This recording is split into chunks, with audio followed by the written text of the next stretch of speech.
I still remember the day my life split in half. I came home with grocery bags on my arm, tired but content, thinking only about making my husband his favorite dinner and ending the day in peace. The house was quiet, the kind of quiet that usually meant comfort after a long day. I set the bags down, took off my shoes, and told myself I was lucky to have a home, a husband, and a simple life. I did not know that a few steps down the hallway, all of that was about to change forever. If you're watching this, please like the video, subscribe, and tell me from where you are watching. I came home early that day with 2 grocery bags in my arms and a soft kind of hope sitting in my chest. It was one of those afternoons when nothing feels wrong, when the world seems quiet, steady, predictable. The sky outside was a calm gray, the kind that makes you want to cook a warm dinner and settle into your home like it's the safest place on earth.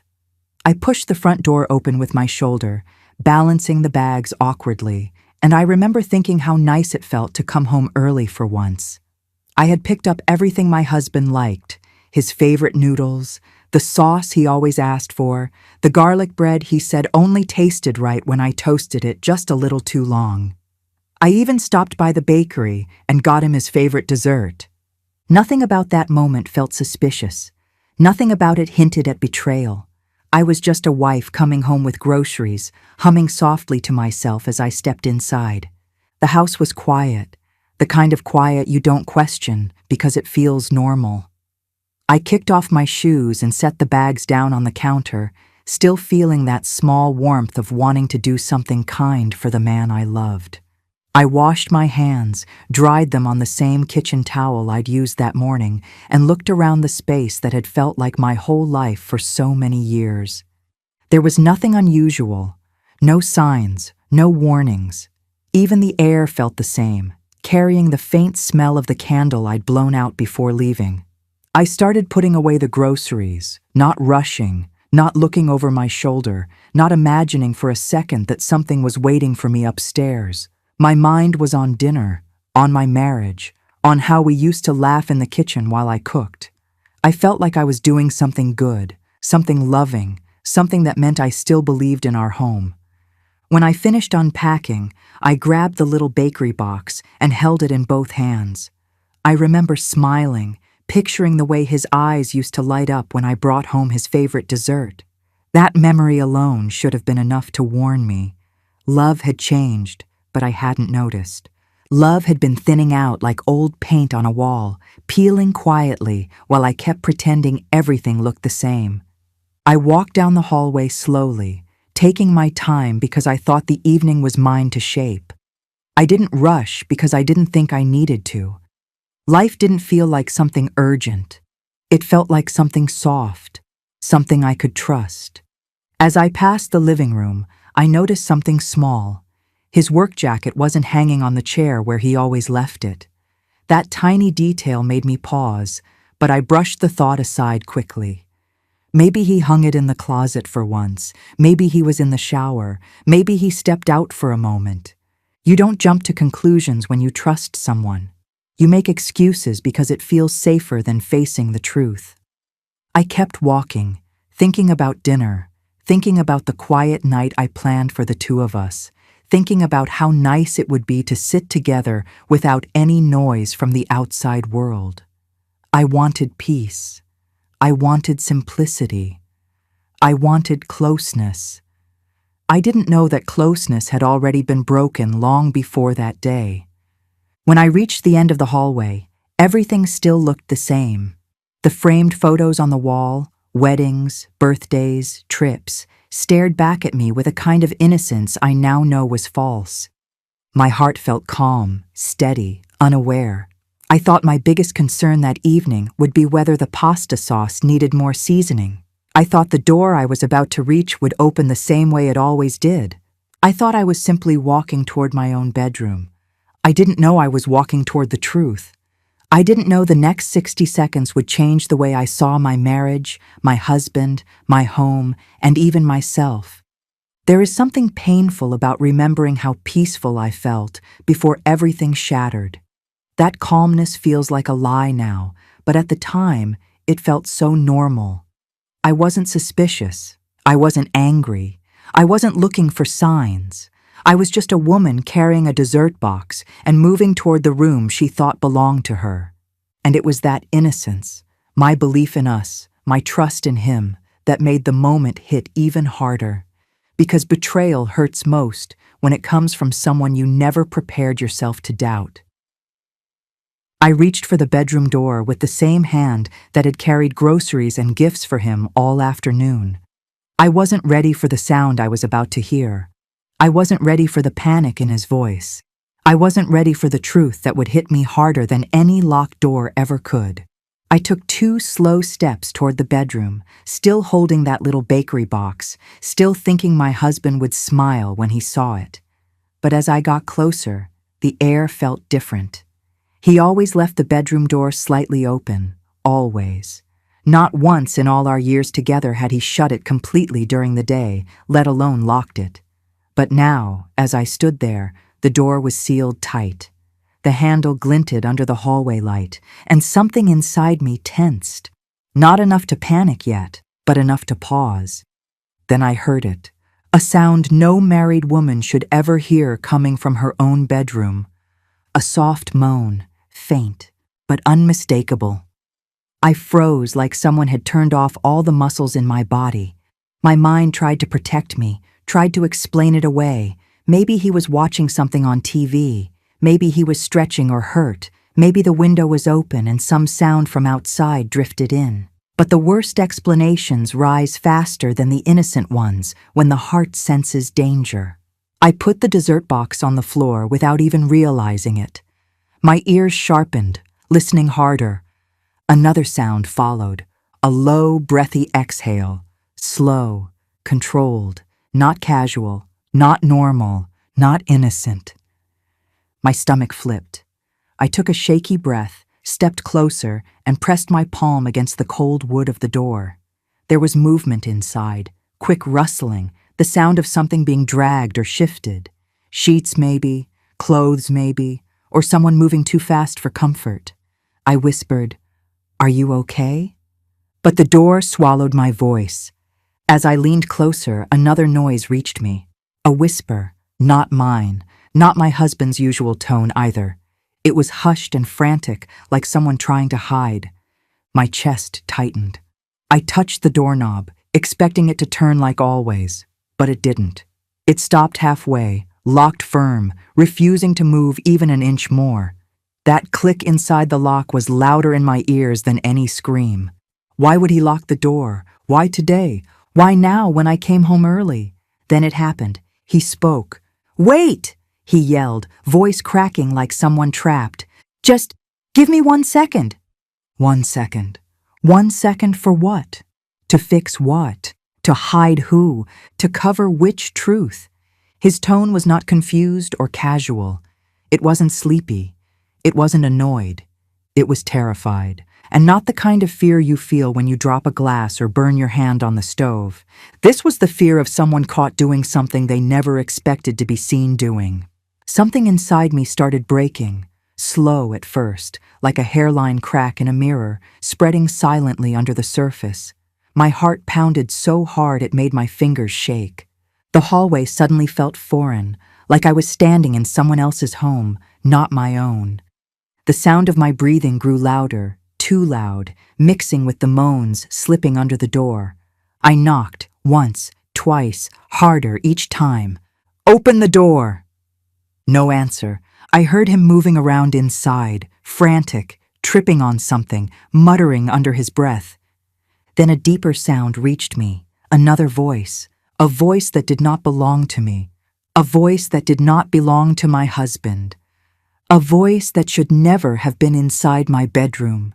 My knees nearly gave out. I pressed my forehead against the door, eyes burning, pulse in my throat. The world felt tilted, unstable, like I had stepped into the middle of a nightmare but couldn't wake up. I felt every second drag across my skin like it was trying to warn me. Something inside this room is wrong. I banged on the door again. "Open it now!" He shouted louder this time. "Just wait!" Wait? Wait for what? The moaning didn't stop. It came again, clearer now, unmistakable. My whole body went cold, not the kind of cold from winter air or icy water, but the cold that happens inside you when trust begins to die. I backed up one step, staring at the door like it was a stranger. This house, this bedroom, this marriage, all of it suddenly felt fragile. The door that once opened easily, the door I had walked through hundreds of times, was now a wall between me and a truth I didn't want but could no longer avoid. I pressed my hand against the doorknob again, this time harder, hoping something inside me was wrong, praying the sounds I heard were nothing more than my own tired mind playing tricks. But the second my ear touched the door, my husband's voice shot through the wood, sharp and panicked. "Wait, just give me 1 second." It wasn't the nervous laugh a man gives when he's trying to hide a surprise, nor the embarrassed tone of someone caught in an innocent moment. It was fear, deep, urgent fear. A fear that told me he was trying to bury something before I saw it. I heard scrambling inside, the sound of something falling, a drawer being slammed shut, and movement that wasn't his alone. There were 2 sets of footsteps, one heavier, one lighter, both chaotic. My heart stopped. For a moment I couldn't breathe. Every instinct inside me screamed that there was someone else in my bedroom, someone who had no right to be there. I pressed the knob again, twisting it as hard as I could, but he had locked it from the inside, something he had never done in all our years of marriage. That alone was enough to make my stomach twist. "Open the door," I said, my voice trembling in a way I couldn't hide. There was silence, just for a second, and then a whisper. Not from him. A whisper that belonged to someone else. A voice I didn't recognize. A voice that confirmed every fear racing through my mind.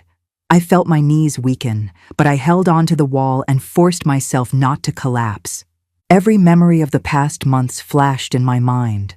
The late-night showers, the long unexplained drives, the moments he jumped when I walked into the room, the random perfume I smelled on his jacket that wasn't mine.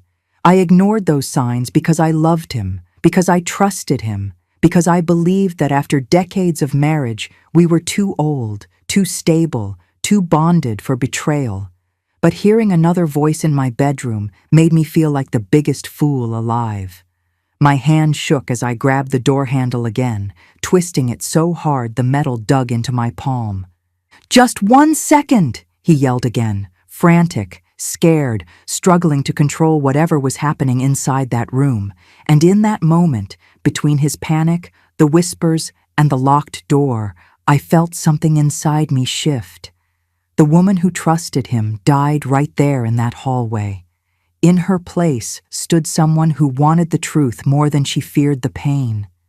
I leaned my forehead against the door, listening to the frantic movements inside, the thuds, the whispers, the sounds of panic. My home no longer felt like my home. My marriage no longer felt like a marriage. That door wasn't just locked with a key. It was locked with a secret that had been building for months, a secret he thought he could keep forever. He didn't know the door he was trying to guard was the one I was about to break open, not just with force, but with the determination of a woman who had finally stopped pretending everything was fine. And in that moment, in that hallway, with my heart pounding and my future collapsing, I knew one thing for certain. Whatever was behind that door would change everything.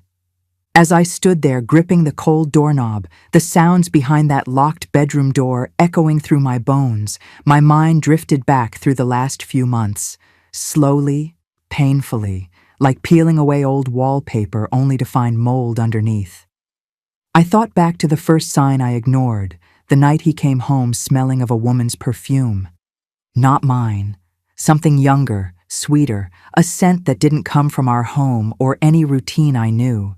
He brushed past me, muttering something about a co-worker's hug, and I believed him because I wanted to believe him. Then came the late-night showers. He never did that in our entire marriage, yet suddenly, 2 or 3 times a week, he'd come home and head straight to the bathroom, water running for nearly an hour. I would sit on the couch, trying to silence the tiny voice inside me whispering that something was wrong. I blamed menopause, worry, age, anything but the truth. Then came the locked phone. He used to leave it on the counter without a second thought, even asked me to answer it when he was busy. Suddenly, he kept it face down, always in his pocket, always on silent, always protected. When I walked into the room, he'd pull it away as fast as a child hiding candy. He'd smile awkwardly and say he was looking at sports news or messages from work, but his eyes told me he was hiding something. I swallowed it again, telling myself marriages go through phases, that I shouldn't accuse him without proof, that I was imagining things. But then there were the dinners, the receipts, the unexplained bank charges for restaurants I'd never been to. I remember finding one in his jacket, an expensive meal for two with wine, dessert, and an intimate atmosphere described right on the receipt. I laughed it off in my mind, telling myself maybe he treated a coworker. But deep inside, a small crack formed in the trust I had carried for decades. I remembered all the times he claimed to work overtime, only to come home wearing a new cologne, a scent he said he found in the truck and decided to try. I remembered how he suddenly started going to the gym, buying new shirts, shaving more often, styling his hair differently, things he never cared about before. He joked that he was trying to feel young again, and I smiled and complimented him, not knowing the truth hiding behind those small changes. Then came the emotional distance, the quiet dinners, the way he didn't reach for my hand anymore, the way he slept with his back to me, inching further toward the edge of the bed each night, the way he barely listened when I spoke, like my words were background noise. I thought maybe I wasn't exciting enough, not young enough, not anything enough.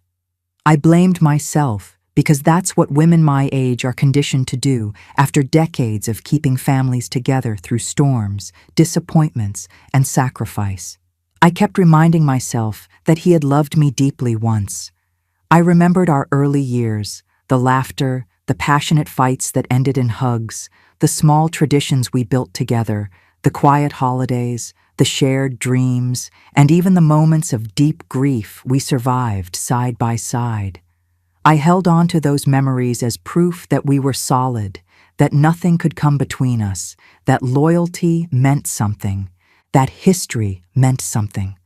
But the truth is, history only matters when both people honor it, and he stopped honoring it long before I realized. I remembered the last major sign, the one that should have shaken me awake. He came home late one night with lipstick on his collar, light pink, not mine. I pointed at it gently, not accusing him, just asking what happened. He went stiff, touched it, forced a laugh, and said, "You're imagining things. Maybe it's laundry dye." Something inside me broke that night, even though I pretended it didn't. I washed that shirt 3 times. The stain never disappeared, neither did the doubt. And now, standing there in the hallway with the locked bedroom door separating me from the truth, every ignored sign, every silenced fear, every unanswered question came back with full force. All the pieces finally snapped into place. The late nights, the secrecy, the perfume, the lipstick, the distance, the lies, all of it, all leading me to this moment, the moment I heard another voice in my bedroom confirming what my heart already knew. I wasn't crazy. I wasn't overreacting. I wasn't imagining anything. I was being betrayed. And the worst part wasn't the betrayal itself. It was realizing how hard I worked to protect my marriage while he worked just as hard to destroy it. That realization burned deeper than anything behind that door. As I stood there frozen, the hallway seemed to shrink around me, every sound magnified until it pressed against my skull. The moaning hadn't stopped. It had only changed. It was no longer soft or distant. It was louder, clearer, coming in waves that didn't match anything innocent, anything explainable. And there were 2 voices. One was unmistakably his, strained, breathless, panicked. The other was lighter, softer, and did not belong to anyone who should have been inside my bedroom. I pressed my palm flat against the door again, feeling the vibrations on the other side, as if their movements were shaking the wood itself. Something fell, a heavy thud followed by scrambling. I could hear feet shifting, hands smacking against surfaces, the rustle of sheets or clothing being pulled in haste. My heartbeat grew so loud I could barely hear my own breathing. A coldness crept across my back, like the house itself had turned against me. Every instinct told me that what was happening inside that room had been happening for a long time. The whispers from the other side were frantic now, trying to stay low but failing.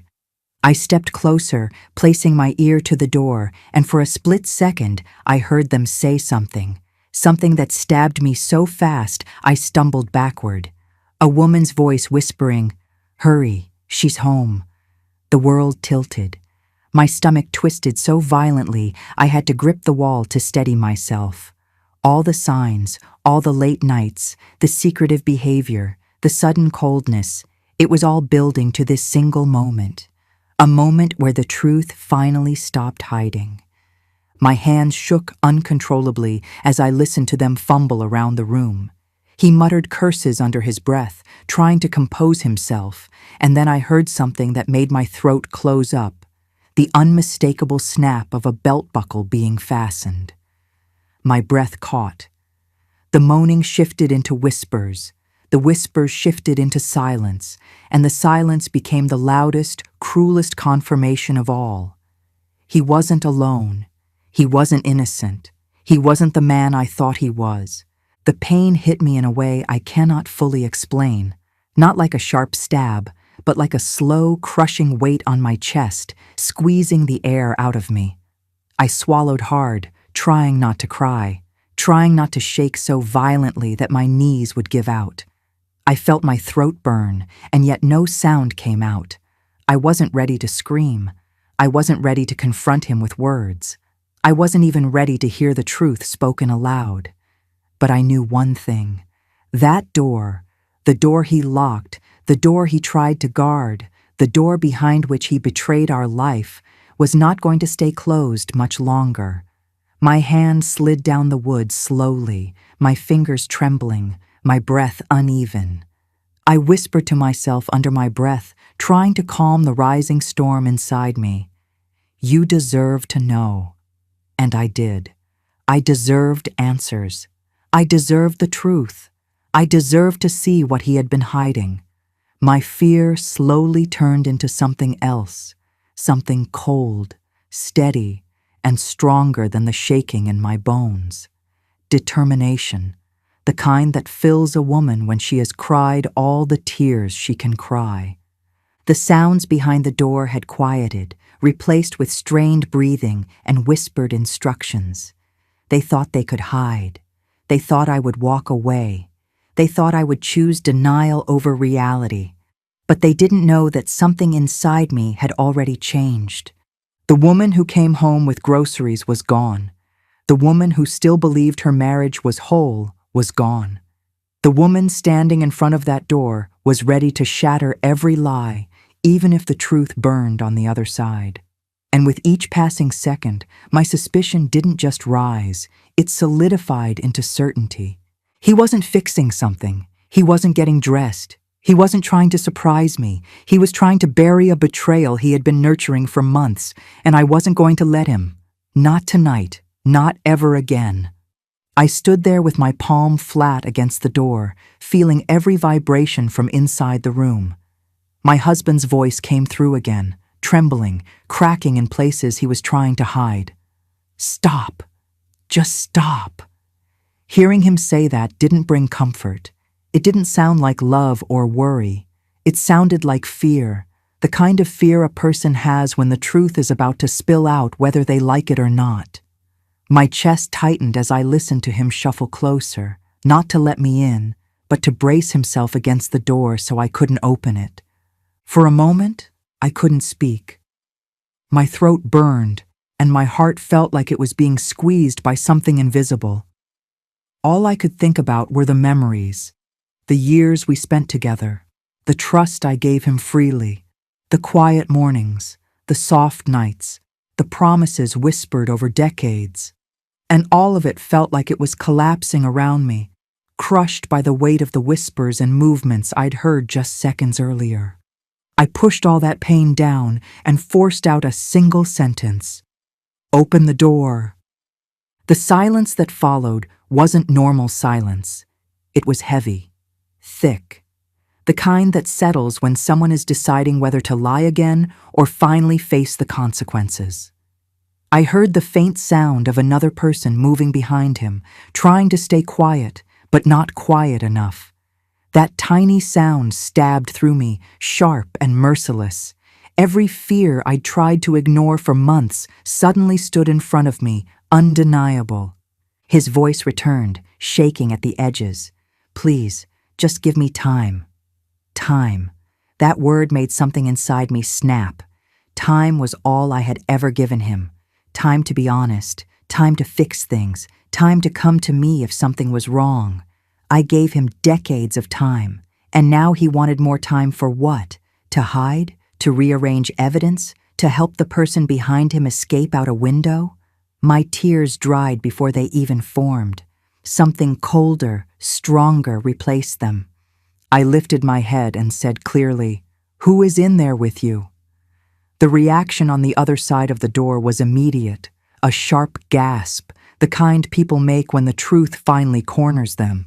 I heard quick footsteps, a woman's voice whispering something frantic, the creak of the bed frame, drawers opening and slamming shut as they tried to cover their tracks. They thought they could erase guilt in seconds. They thought I would keep pretending I didn't see the signs. My heartbreak slowly turned into something I didn't expect, a rising, quiet strength. I had spent months pushing aside the late nights, the perfume on his shirts, the coldness in his eyes, the secrecy with his phone. I excused every red flag because I wanted to believe in the man I married. But now, standing here, listening to the chaos behind that door, I felt the end of denial wash over me. I wasn't imagining anything. I wasn't overreacting. I wasn't insecure. I was betrayed. I straightened my back and placed my hand firmly on the doorknob. My voice no longer trembled. It came out steady, cold, and heavy with truth. "If you don't open this door, I will." On the other side, he cursed under his breath, not in guilt, not in sorrow, but in fear that everything he'd been hiding was seconds away from being exposed. The woman whispered louder now, terrified, asking him what to do. His answer was panicked and muffled, but I heard enough to know he wasn't worried about hurting me. He was worried about being caught. That realization hit harder than the sound I'd heard when I first walked down the hallway. My husband, the man who once held my trembling hands during storms, who promised to stand by me until the end, was terrified only for himself. Not for my pain, not for my heart, not for the life he had just shattered, only for himself. I took a slow breath, cold and deep. "This is my house," I said quietly. "This is my bedroom. You do not lock me out of my own life." The hallway swallowed my words like they were law. He knew it. She knew it. I knew it. For years, I thought loving him meant staying soft. But now, confronted with a door he dared to lock against me, I realized something that changed everything. Loving myself meant becoming strong. In that moment, the woman who trusted him died, and the woman who demanded truth was born. When I reached that moment outside the locked bedroom door, the part of me that still believed in the goodness of my marriage wanted to back away and pretend nothing was wrong. But the sounds coming from inside, the moans, the quick whispers, the movement that didn't match any innocent explanation, pushed me into a place far beyond fear. I could feel my heart pounding in my chest, not just from shock, but from a sense of clarity that came all at once. It was the kind of clarity that arrives only when the world you trusted falls apart right in front of you. I had come home with groceries, ready to cook dinner and share a normal evening with my husband, and within minutes, I found myself standing in a hallway that felt like a stranger's home. As he shouted through the door for me to wait just 1 second, I realized that stalling was the last thing I was going to do. Waiting was what got me into this situation in the first place. Months of waiting for him to come home on time, waiting for him to talk to me, waiting for him to explain the late nights, the deleted messages, the sudden coldness in his eyes. I'd waited for honesty, waited for respect, waited for a sign that we were still the couple we once were. But waiting had only given him more time to hide whatever was really going on behind that locked door. And I wasn't going to give him another second. My hands were trembling as I pulled back from the handle, not from weakness, but from the rush of realizing how long I had ignored my own instincts. I could smell my dinner ingredients still in the grocery bags on the counter.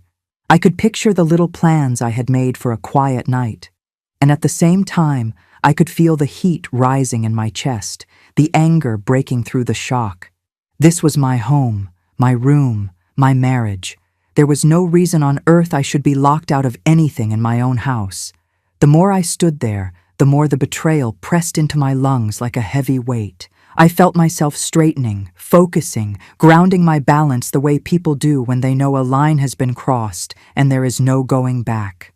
I stepped back 2 feet, lifted my knee slightly, and kicked the door with everything I had. It surprised even me how fast it gave way. The wood splintered around the lock, the door swung open hard enough to hit the wall, and the first thing I saw was the expression on his face, a mixture of fear, guilt, and the sudden realization that he had run out of time and excuses. But the scene beyond him was worse. I expected a woman. I expected another person tangled in sheets, someone scrambling to cover up or escape. What I did not expect was the cold, technical setup in the room. It hit me so fast that for a moment my mind couldn't process it. There were lights positioned on stands, angled toward our bed like a film studio. A camera sat on a tripod, plugged into cables that ran across the floor. His laptop was open, the screen glowing, and as he scrambled to shut it, I saw windows and file names that made my stomach twist so violently I had to take a step back. It took a few seconds, long, painful seconds, for my eyes to understand what they were seeing. These weren't work documents. They weren't random videos. They were recordings of me, file after file, date after date, angles that matched the equipment in the room, clips of moments I never knew were being filmed, never consented to, never even imagined he would capture. At first, I thought maybe it was some mistake, some misunderstanding, something that wasn't what it looked like. But as I looked closer at the equipment, the careful setup, the editing software open on the screen, there was no other explanation. This wasn't an accident. This wasn't a one-time lapse in judgment. He had been filming me secretly, recording intimate, private, personal moments between us, organizing them, editing them, tagging them, uploading them. There were folders labeled by month, by type, even by activity. It was a catalog of betrayal I wouldn't have believed if someone told me, but now was staring at me in my own bedroom. He stuttered, tried to grab the laptop, tried to block my view, but his panic came too late. The truth was already out, and in that moment, as the shock gave way to a deep, burning clarity, I knew I wasn't the helpless, heartbroken woman he thought I would be.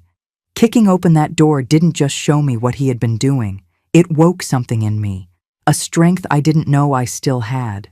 When I stood in that doorway, staring at the lights and camera pointed straight at our bed, it felt like the entire world stopped moving.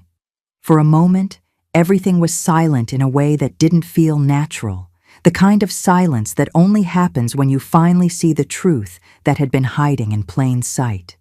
My husband's face changed from panic to pure fear. Not fear of losing me, not fear of hurting me, but fear of being exposed. That expression told me everything I needed to know. He wasn't sorry for what he'd done. He was sorry that I had caught him. He scrambled toward the laptop like a child caught with his hand in the cookie jar, only the situation was far more sickening. His fingers slammed the lid shut, as if that could erase the hour, the day, the months, or even years of betrayal sitting in those files. I stepped into the room, slowly, ignoring his frantic movements. I wasn't thinking about him anymore. I was thinking about every moment I had trusted him. Every moment I had shared a bed with him, every time I had looked into his eyes believing I was safe with him. And now I was standing in that same room, realizing he had turned our marriage into a secret studio without my consent, without my knowledge, without an ounce of respect for the woman who stood by his side for years. He kept talking, excuses, ramblings, half-formed sentences, but none of it mattered. He said things like, "It's not what it looks like," and "I was going to tell you." But the equipment around me said something different. The lights were placed deliberately. The angles were planned. Nothing about this setup suggested it was done on impulse. This wasn't a one-time mistake. It was a pattern, a system, a project. And the more I looked around, the more I understood the depth of what he had become. I walked past him and pulled the laptop toward me. He tried to stop me, grabbing my wrist, but I shook him off. For the first time in a long time, I felt a kind of strength I didn't know was still inside me. A strength that comes only when your heart has been cracked so wide open that fear no longer has room to exist. The laptop opened again, and the files stared back at me. Not a handful, not random clips, hundreds, each labeled with a date. Some dates were days I was sick, some were days I was asleep, some were moments I had been completely unaware of anything happening around me. My throat tightened as I realized just how deep the violation went. He began crying, loud, desperate, messy crying. But I had no reaction left to give him. He wasn't crying because he understood what he had done. He was crying because the world he built in secret was crumbling in front of him. He was terrified of what would happen next, terrified of what people would think, terrified of losing control. That fear didn't move me. It didn't soften anything. If anything, it confirmed that his regret was tied only to the consequences, not the cruelty of his actions. I clicked one of the files, a short clip, and the sound of it made my body go cold. It was me, a private moment, a moment meant only for myself, a moment he should never have seen, much less recorded. I slammed the laptop shut so hard it echoed across the room. The lights flickered slightly. He dropped to his knees, begging now, saying things like, "I was stressed," and "I didn't mean to do it this way," as if any explanation could justify filming someone without their consent, much less your own spouse. I looked at him not as my husband, not as the man I shared a life with, but as someone I no longer recognized, someone who had crossed a boundary that couldn't be uncrossed. And in that moment, I understood something deeply. Trust doesn't break slowly. It snaps all at once, like a rope that finally gives under too much weight. I stepped past him, walked to the doorway, and turned back one last time. I wasn't confused anymore. I wasn't scared. I wasn't unsure of what to do. I had seen enough. I had heard enough. And the strength I felt in that moment didn't come from anger. It came from knowing the truth. The truth he had tried to hide behind a locked door, behind lies, behind excuses that didn't even make sense. He followed me into the hallway, still begging, but I didn't look back. I didn't need to. The decision was already made inside me. The moment that door flew open, my marriage ended, and he knew it too. I walked out of that bedroom knowing the marriage was over, but I also knew I needed to see who he really was once the mask was gone. And he showed me fast. The moment he realized I wasn't crying or begging or falling apart the way he expected, something shifted in him. The panic in his voice turned sharp. The guilt turned defensive. His apologies twisted into accusations as if I had somehow caused all of this. He blocked the hallway, wiping his eyes, and said, "You're overreacting. It was just stress. It was just a phase. You know I love you." But his words felt empty, like someone reading lines off a script he wrote at the last second. Nothing he said matched the careful, calculated setup in that room. I stood there and watched how quickly he changed. Moments ago, he was on his knees begging me not to leave. Now he stood tall, annoyed, angry that I wasn't comforting him. He kept pacing, grabbing his hair, hitting his palm like he was the one who had been hurt. That's when I saw it clearly. This wasn't a man who made a mistake. This was a man who was angry his control was slipping. Someone who had lived comfortably inside a lie and was furious someone finally turned the lights on. He said things like, "I'm the one under pressure," and "You never understand what I go through," even though he had spent months recording me without my knowledge. That twisted logic made something inside me turn cold. I walked past him to the living room, needing air, needing space to think without his voice clawing at my ears. But he followed me, still talking, still spinning his own story. He kept trying to minimize everything. It wasn't that serious. It's not like I touched anyone else. Lots of couples do this. But I had seen the files. I had seen the titles. I had seen the uploads. I had seen enough to know this wasn't about intimacy or excitement or love. This was about power and taking something from me that was never his to take. He couldn't twist that into something smaller, something forgivable. When he realized I wasn't responding, he tried another tactic. He grabbed the laptop and held it tight against his chest, saying he would delete everything. As if that was the goal. As if deleting a few files could erase the fact that he had violated my trust in a way that went deeper than cheating. I stepped closer and told him to hand it over. His face tightened. He held it even closer. That simple action said everything. He wasn't trying to protect our marriage, or my privacy, or my dignity. He was trying to protect himself from consequences. I reached for his phone next, because I knew the laptop wasn't the only device he used. He pulled it back, shouting, "Don't touch it!" And there it was, the real him, not scared, not sorry, just defensive, terrified, cornered, the kind of fear someone feels when they know they've built their entire life on a foundation of deception and now it's cracking under their feet. He begged again, but it wasn't the kind of begging that comes from love. It was survival. He was begging for his life, not our marriage. I told him I was going to the police. His face drained of color. The excuses stopped. The tears stopped. His breathing changed into quick, shallow gulps. He started whispering instead of yelling, whispering like a man who finally understood he was no longer in control of the situation.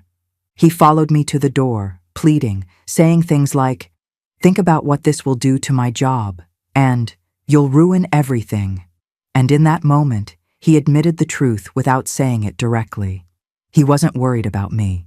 He wasn't worried about repairing anything. He was worried about his image, his reputation, the money he made behind my back, and the fallout that would come if this truth reached the wrong people. I stood there with my hand on the doorknob, looking at him for the last time as a wife and seeing him completely, stripped of excuses, stripped of charm, stripped of the lies he wrapped himself in. He thought he was invincible because he assumed I would never fight back. He thought he could record me, use me, profit from me, and I would stay quiet because I loved him.